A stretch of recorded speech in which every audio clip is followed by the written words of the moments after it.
Bom, é importante ter a preparação adequada do solo, porque isso acaba resultando na otimização de suas condições, visto que esse fator ele acaba promovendo a germinação eficaz das sementes, o surgimento saudável das plântulas, o estabelecimento robusto do sistema radicular e, por consequência disso, acaba causando um grande aumento na produtividade das culturas.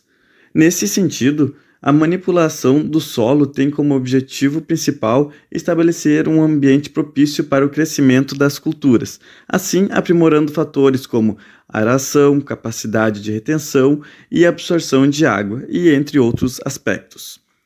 Em relação ao manejo primário do solo, ele se refere às práticas que visam preparar a terra para o cultivo, ou seja, a fim de criar condições ideais para o crescimento das plantas.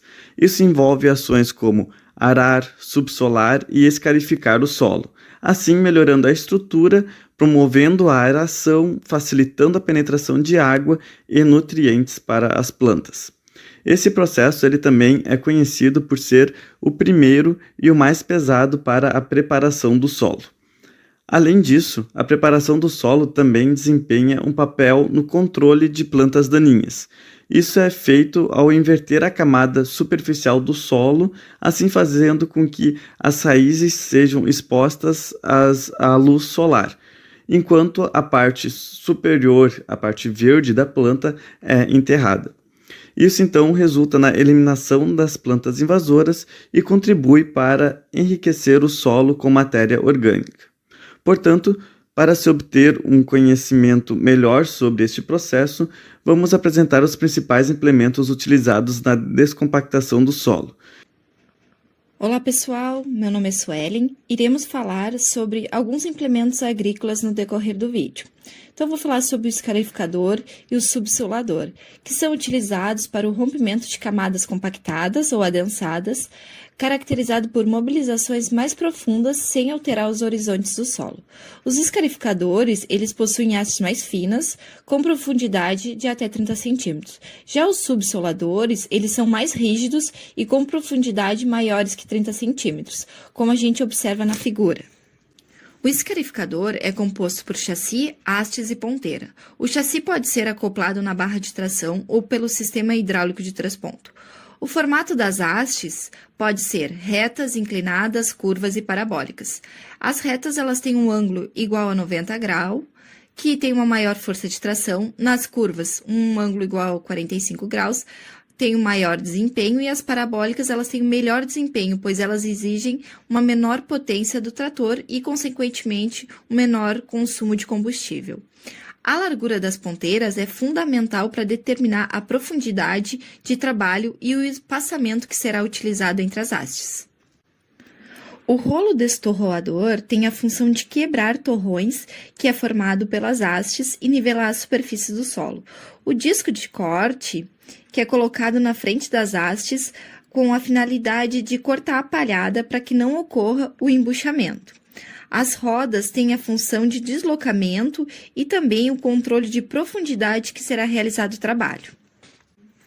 A constituição dos subsoladores é semelhante à dos escarificadores, tendo em vista que as hastes e as ponteiras elas são mais robustas. A gente pode observar na figura A as ponteiras sem asas e na figura B as ponteiras com asa.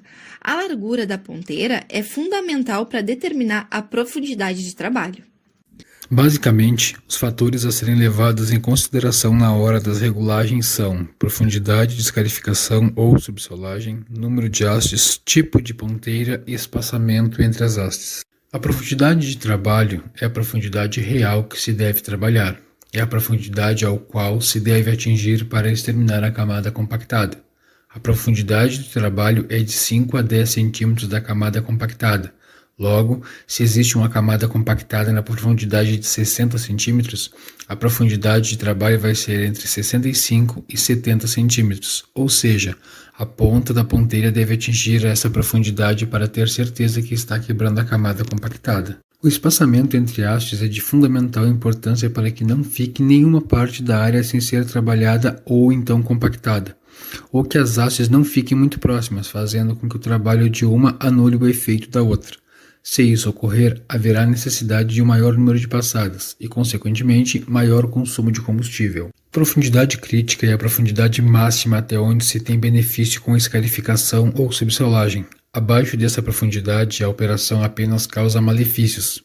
Abaixo da profundidade crítica não há aumento na área trabalhada. O que ocorre é um aumento da força de tração naquele ponto, que ajuda a compactar o solo nos pontos baixos da profundidade crítica.